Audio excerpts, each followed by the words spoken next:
Hi, I'm Vickie Eisenstein with IdeateTV, and today I'm here with Chris DeMoulin, who is the CEO of this Comic-Con. It's so nice to meet you, Chris. It's nice to meet you, Vickie. Thanks for coming. How did you become CEO? That's an amazing title. It's CEO just means I'm responsible for everything that goes wrong, and anything good that happens is because everybody else did what they're doing. I've been working with the show since 2012, and there was sort of a change in management in 2018, and they brought me on board to run it full time. So I've been doing it full time since then. I love that. Did you start off here because you're in a certain fandom? I have my own personal fandoms. Yes, I kind of grew up as a Star Wars, Marvel, and Lord of the Rings geek. But actually started working because I was working in the trade show business, and my old company acquired half of the show in 2012. So we worked together in a business capacity for a few years. We sold our piece back to them, and a year or so later they called and said, hey, why don't you come over to our side? Gotcha. Do you ever get like a little bit of a fanboy energy ever when you meet some of the stars you present? Or I really try not to, because I don't think they appreciate it. And I worked at Disney for 10 years. I worked in the movie business, and so I've worked with a lot of people who are famous. And I've always found that the more you just treat them as normal people, because they were normal people before they weren't, it sort of makes things go great. But having said that, like when we had the 4 actors that were the Hobbits in the Lord of the Rings movies last year, I actually did for the first time go get a picture taken with them. So yeah, there's still a fanboy in me. No, that's great, because sometimes you lose the wonder when you work for the actual thing that you're doing. So I think that's great that you still have that, right? Our whole team is 9 people. We're an independent company. And that's what we live for. We live for bringing stuff to the stage that the fans love. And so we very much have a for fans, by fans attitude, and we're all fans of something. I love that. So what do you think is the hardest part of running this convention then? I think the trickiest part is staying enough in touch with the fans that you understand what they're going to want to see in the next year. Because there's core franchises that they've loved forever, and you want to have representation of that. But particularly with the explosion of streaming and new media and all of that, there's just always new stuff popping up that fandoms can happen really quickly. So I think keeping in touch with that and making sure that we can, pull in creators and actors and voiceover people who are involved with the new stuff while still staying true to the comic core and the pop culture core it's a balancing act.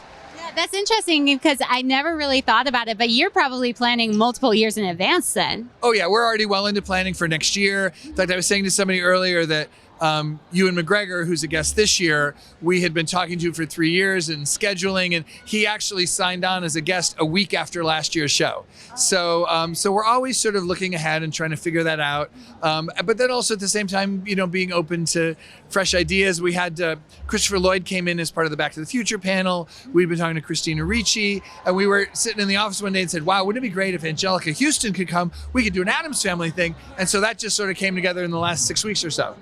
Wow. Okay. So you're just constantly on your feet while you're running that. It's absolutely the most fun part, is being fans, being in touch with what's going on, and still having the capacity to get excited about it. Right. And then at the end of the day, we translate that into how do you take over 1.2 million square feet of space that's empty, and in 2.5 days turn it into a convention that can welcome 125,000 people to come in, which is like the population of El Paso, Texas. And then they have fun for 3 days, and then we have a day and a half to shut it down and turn it back into an empty box. Yeah. So I have to ask, what is your favorite cosplay, either that you've done or that you've seen here? I haven't done it myself. My favorite cosplay is the stuff that has an unexpected element, where the person that's built it's either the wings that you don't realize are really wings and they unfurl, or it's the whole thing. One of the things I love about cons is this element of exploration and discovery. So I think when a cosplay has that built into it, I love that I'm thinking I know what it is, and then it transforms into something else, and I'm like, nicely done. I love that. So I guess if anybody wanted to know more about this convention, or what would you tell them?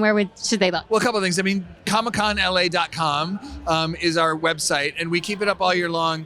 We also have a newsletter. You can sign up for the newsletter, and we pretty much stay in touch with the fans, 365 days a year. We send out newsletters, but not trying to sell them stuff, mostly just sort of, here's what's going on in the nerd community, here's a cool new place or a cool new thing we discovered in LA, and then as the show gets closer, we start talking about guests, we start talking about activations. But, I think going to the website and subscribing to the newsletter means you'll always know where we are in the planning process, and you'll know, oh, well, two things. You'll know, do they have something I want? Or more importantly, we're always asking the fans, what do we not have that you want to see? Because we do this for the fans. We literally build the guest list every year based on the survey that we'll do next week after the show, saying who should we bring back and who would you like to see we haven't done yet. And that's, Christopher Lloyd, Back to the Future with Michael J. Fox, Ewan McGregor, Hayden Christensen. We're all people that have been in the top 5 want to see guest lists for the last 3 or 4 years. So this year, it was really unusual and wonderful that we were able to get so many of those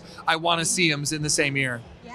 Now, if you were going to give a piece of advice to anyone, whether they're organizing a big convention or smaller meetups, like what would you say is a great piece of advice for somebody? I think if you're doing it for a fan group, the most important thing is to understand what they really care about. Because at the end of the day, fandom is an emotional experience. It's about a connection you made to a story or a character that somehow became really meaningful to you. And if you can get some insight into what that's about, you can then create an experience that allows that fan to relive what that emotion is.